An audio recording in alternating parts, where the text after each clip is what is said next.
part to this. We're going to do another one with the duck keychain. Well, all I did was add a new one with a little ball on the end.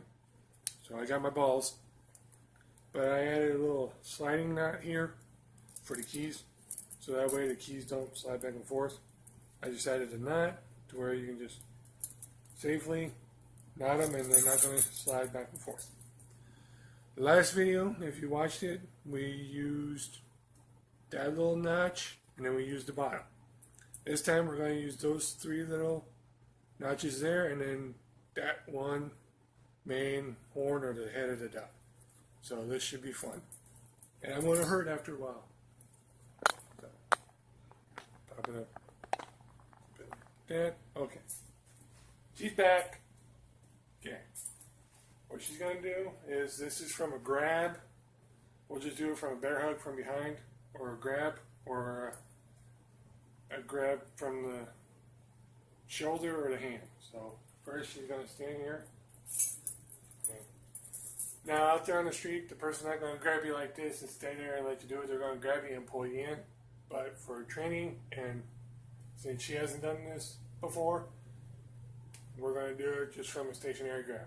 So if I grab her, all she's going to do is take that head of the duck and she's just going to slam it right on my hand. Hard enough to where, do it again. No, hard. I did. No, hard. Anyway, I don't know if you can see it, but a little redness.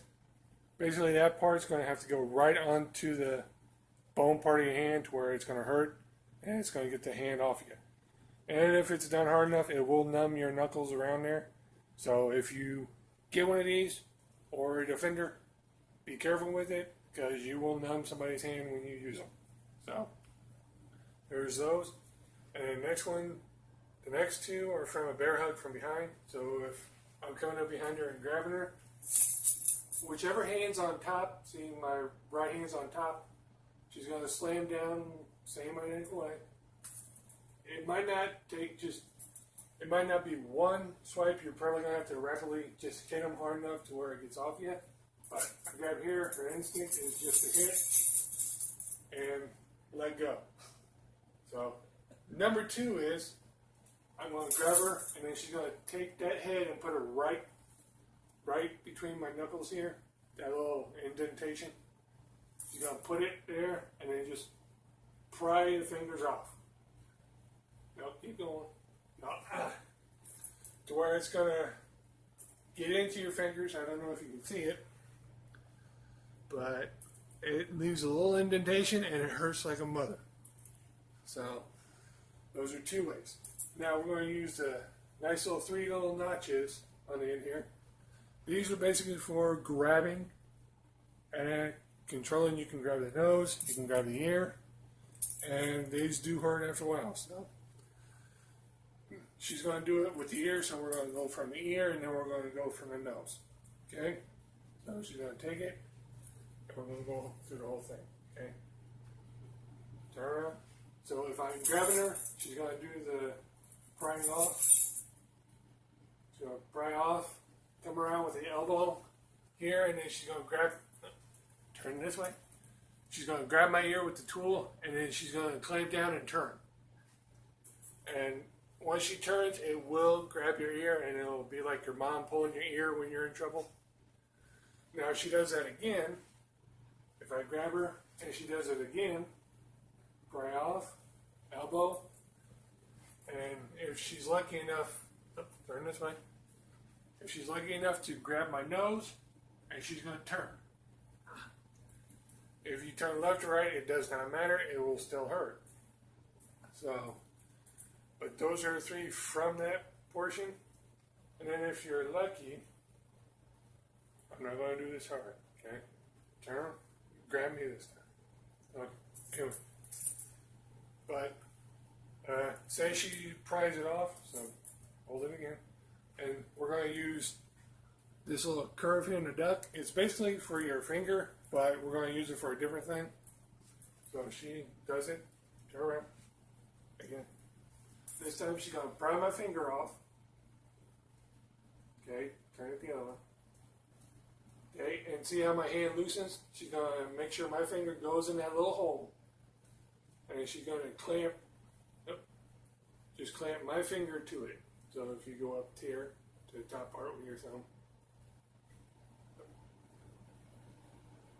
clamp it. There you go. Now, I don't know if you can see it, but she's got my finger clamped in there pretty good. Finger. And if she turns out this way, keep turning. If she turns out this way, there she goes right there. Nope, don't turn your body that way. Just stay straight that way. If she has my finger there, she can bend my elbow and then put it right in my back to where I'm like this and I go wherever she goes. You're under. But, okay, let go. Let go. But, as you can see, it does leave little marks.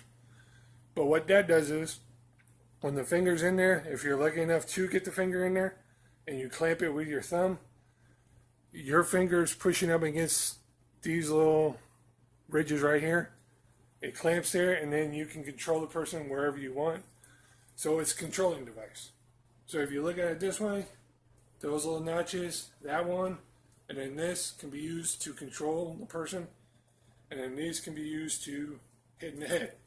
So if she comes here, and she's holding it in her hand, and I come up to her, either I'm going to grab her on the shoulder or grab her in the arm, she's just going to take that little thing, hold it like a hammer. She's going to use this little head and just bunk me in the side of the head. Right where the temple is, you're going to bunk them in the head. And it might take a few whacks, but if you're in the adrenaline, you're just going to pop them in the head and run off that way. So those are the 3 spots that I wanted to show you. So we got this part, this little opening here, and then these. The next video, I'm going to show you how to use these little ridges here for controlling. So, and hopefully you liked the video. Hopefully you like to see me get in pain, but that's the awesome part of it. You can use it controlling, and it's a nifty little keychain. So there's a little keychain here, and then I just added the little paracord ball here. So if you just go on YouTube, type in paracord monkey fist keychains, you can learn how to make those on your own. But like I said, this is good for flailing and going back and forth. But that's for another video. But in conclusion, I hope you liked the video, and please click the thumbs up button and subscribe, and I'll show you more cool stuff with this. So, peace out.